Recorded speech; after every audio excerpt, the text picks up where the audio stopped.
네, 안녕하세요. 우리 팀의 트레이스 도입기 발표를 맡게 된 세로입니다.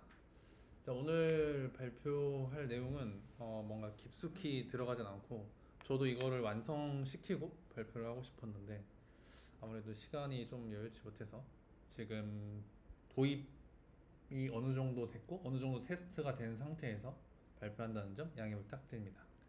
자, 그러면 바로 시작해 보도록 하겠습니다. 여러분들이 이제 모니터링을 하실 텐데 뭐 이러한 순간을 마주할 수도 있어요. 예를 들어서 저기 지금 저런 API가 6초가 넘어가는 시간 거의 7초에 육박하는데 사실 이러면 굉장히 문제가 있다고 보는 거죠. 피그구가. 근데 이제 단순히 저것만 봐서 어디를 개선해야 될지는 잘 모르죠. 그래서 저희가 여러 가지를 보고 판단을 합니다. 이제 뭐 RPS나 아니면 피그구 그 당시에 지금 현재 피구구 약간의 부하를 줬을 때 피구구도 한번 보고 그 다음에 커넥션이 얼마나 되는지 그 다음에 얼마나 사용하고 있는지 따라서 DB 쪽에서 조금 문제가 있는 것 같은데 추측을 하지만 정확하게 그 API가 각각의 어느 정도 시간을 소요하는지 알 수가 없기 때문에 뭐 코드 단에서 문제인지 아니면 DB 단에서 문제인지 아니면 앞단 웹 서비스에서 문제인지를 알 수가 없습니다. 그래서 이런 것들을 어떻게 해야 되지? 고민을 했습니다. 그래서 모든 요청에 로깅을 해? 뭐 다 타이머를 달아서 이 API는 얼마나 걸렸고 이런 것들을 다 해야 되나? 라는 생각도 했는데 그건 좀 아닌 것 같아. 그래서 뭔가 있지 않을까 해서 찾아봤는데 있더라고요. 트레이스라고 있습니다. 그래서 이게 아시는 분들도 있을 거고 모르시는 분들 있을 텐데 저희가 이거를 먼저 알아보기 전에 간단하게 복습 먼저 하겠습니다. 저희가 모니터링을 이제 미션으로 다 했을 텐데 이렇게 옵저버리티라고 관측 가능성이라는 게 있습니다. 이게 뭐냐? 시스템 안에서 무슨 일이 일어나고 있는지 밖에서 관측할 수 있는 능력입니다. 예를 들면 뭐 자동차 계기판 같은 게 되겠죠. 그래서 이런 관측 가능성을 만드는 3요소가 있습니다. 뭘까요? 모르잖아요. 네? 하나는 로그고요. 네. 하나는 매트릭이고요. 하나는 뭘까요? 제가 방금 말한 트레이스입니다. 아, 이 세 개가 관측 가능성을 만든 3요소입니다. 근데 아마 여러분 대부분은 로그랑 매트릭까지만 하셨을 겁니다. 근데 이 세 개가 진정 모여야 뭔가 드래곤볼처럼 힘을 발휘한다고 이 모니터링을 많이 사용하는 분들은 그렇게 말을 합니다. 그럼 트레이스가 뭘까?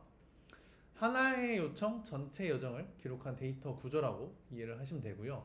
내부에 여러 개의 스팬이 있다고 생각하시면 되고 이 스팬은 뭐 메서드 실행, DBA 호출, 외부 API 호출 같은 작은 작업 단위겠죠. 그래서 뭐 예를 들자면 뭐 사용자 주문 요청이 있다면 이런 하나의 트레이스에 뭐 오더에서 create 오더, 그 다음에 pay, 그 다음에 DB 이렇게 세 가지 스팬이 있을 수가 있겠죠. 이건 하나 예시고 그림으로 본다면 이런 식으로 쭉쭉쭉 나오게 됩니다. 그래서 저런 스팬 하나에 있고 그 다음에 스팬이 이렇게 여러 개가 서비스마다 있을 수가 있고 마지막에 DB까지 있어서 이거에 각각에 얼마나 걸리는지를 저희가 알 수 있습니다. 그러면 이거를 왜 필요한지 한번 알아보도록 하겠습니다. 자, 먼저 트레이스는 아까 말씀드렸다시피 한 요청이 여러 서비스를 지나는 여정을 보여줘서 병목과 오류 지점을 빠르게 찾게 해준답니다. 자, 그러면 좀 더 세부적으로 들어가면 먼저 장애 지연의 원인 위치를 한눈에 볼 수가 있습니다. 그래서 요청이 어느 서비스에서 느려졌는지를 바로 추적이 가능하고요. 이 부분은 좀 이따 실제로 어떻게 동작하는지 뒤에서 보여드리도록 하겠습니다. 로그만으로 흐름을 재구성하기 어렵기 때문에 트레이스는 요청의 여정을 시각화한다고 보시면 될 것 같습니다. 그 다음에는 이제 성능 개선의 근거가 되고 느린 구간과 오류 비율을 데이터로 확인합니다. 그러니까 저희가 단순히 피그가 조금 띄었다고 해서 이게 어디가 느린지는 정확하게 근거를 댈 수가 없잖아요. 그래서 그 근거의 하나의 요소로 작용을 할 수 있다는 거죠. 그래서 이 트레이스 중에 이제 여러 가지가 있는데 저는 그 중에서 그라파나 템포를 썼습니다. 왜 이거를 골랐냐면 기존에도 제가 그라파나로 다른 거를 로깅하고 그 다음에 매트릭을 구성을 해놨기 때문에 여기에 호환성이 제일 높은 템포를 선택했다는 점 이해해 주시면 될 것 같습니다. 그래서 흐름은 이와 같습니다. 스프링 부트에서 일어나는 것들을 이제 오픈 텔레멘터리 컬렉터라는 게 보내줍니다. 이게 이제 스프링과 같이 붙어서 이게 그 리소스를 수집한 다음에 쏴주는 역할을 합니다. 그럼 걔가 템포로 가서 템포에 있는 거를 그라파나가 가져가는 겁니다. 그래서 템포가 화살표는 저렇게 돼 있지만 실제로 가져가는 건 그라파나 가져간다고 생각하시면 되고요. 저거는 이제 간단하게 설명하자면 이제 OTEL이라고 하는데 그냥 간단하게 생각해서 뭐 로그나 매트릭, 트레이스를 표준 방식으로 수집하는 오픈 소스 프로젝트라고만 여기서는 간단하게 이해해 주시면 될 것 같습니다. 그래서 저게 하는 일은 수집이나 처리나 뭐 내보내기, 최종 목적지로 전달하는 역할 정도만 이해해 주시면 될 것 같습니다. 자, 그럼 이제 이거를 적용하면 실제로 어떻게 보이는지 제가 한번 보여드리도록 하겠습니다. 자, 실제 저희 서버에 지금 적용이 된 겁니다. 그래서 이걸 보시면 아까 이게 문제 있던 건데 보시면 이게 사실 이 그림 이미지보다 아래 더 많이 있어요. 그래서 이거의 문제점은 뭐냐? 저희가 사실 코드 리뷰로 모든 걸 잡을 수는 없잖아요.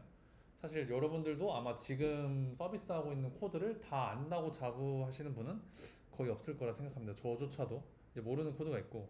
그래서 이게 이제 피구가 띄었을 때 왜 그런가 보니까 안에서 코드 내에서 반복문으로 호출을 하기 때문에 계속 이게 그 DB를 접근하게 됩니다. 그래서 계속적으로 count all by newsletter라는 것을 호출하게 돼서 이게 끝도 없이 호출이 되게 됩니다.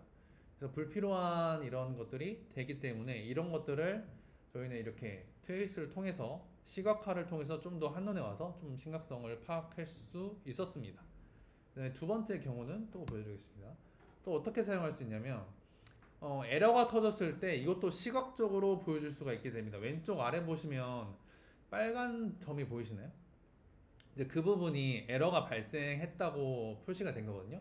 그래서 오른쪽 화면을 보시면 그거를 직접 누르면 어떤 에러가 떴는지까지 확인을 할 수가 있습니다. 그래서 그 API가 뭔가 에러를 발생했을 때 로그를 볼 수도 있지만 이렇게 트레이스를 통해서 트레이스 아이디만 알면 직접 가서 정확히 어디 부분에서 에러가 터졌는지 정확하게 알 수가 있습니다. 그래서 이런 부분도 저희가 어떤 그 트러블 슈팅을 하는데 도움이 됐고요. 그 다음에 또 다른 거는 요거는 조금 더 확대한 화면이고요. 네, 왼쪽 아래 보시면 네, 저쪽에서 에러가 터졌다는 걸 알 수 있고요.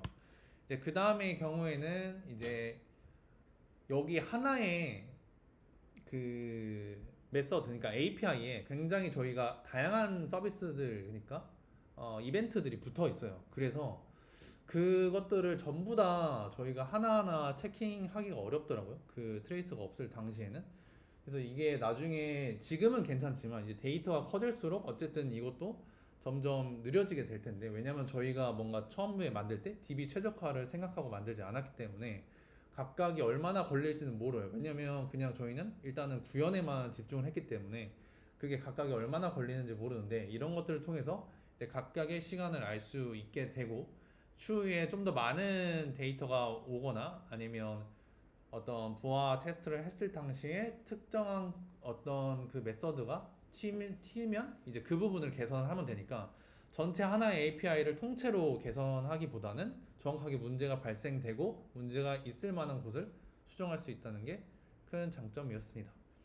그 다음 거는 이제 좀 숫자가 잘못되긴 했는데 메서드 이게 5입니다. 네, 이러한 경우도 있습니다.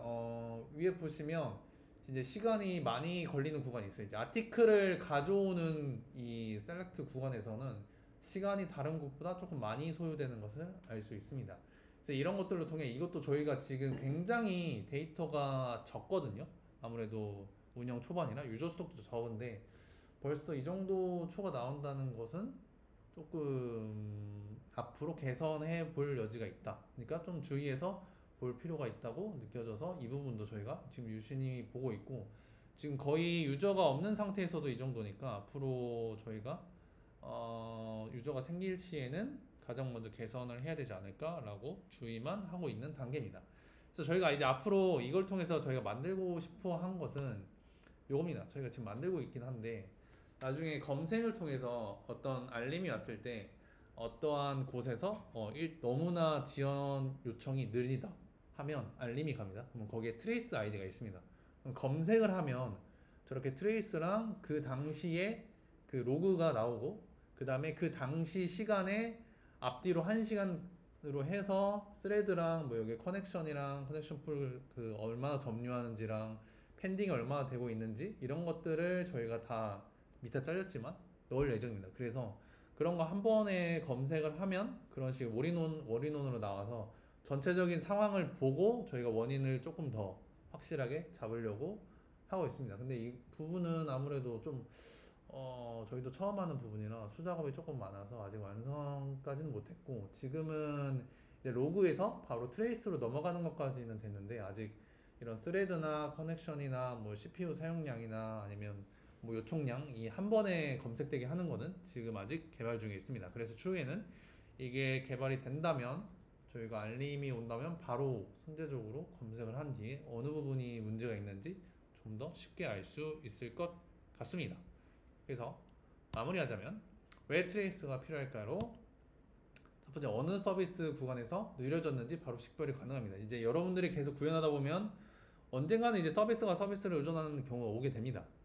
그럴 경우에는 이제 한 번 의존하는 순간 이제 다른 것도 또 붙여질 수도 있고 이벤트도 들어갈 수가 있겠죠. 근데 이제 그런 모든 것들이 합쳤을 때 시간이 오래 걸린다고 해서 그 전체를 뜯어 고칠 수는 없잖아요.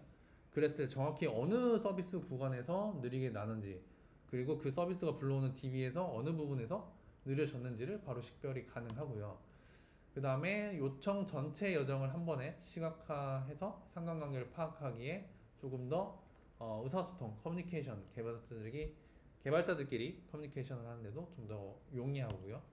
마지막으로는 확실히 근거 확보가 됩니다. 저희가 단순히 추측만으로 하는 게 아니라 확실히 이 부분에서 느려졌다는 거를 보여드리고 그거를 바탕으로 개선을 했다를 이제 나타낼 수가 있겠죠. 그래서 그에 따라 저희가 어떤 해결책을 할지, 그 다음에 그런 해결책을 다른 동료한테 설득할 때도 좀 더 신빙성이 생길 것 같습니다.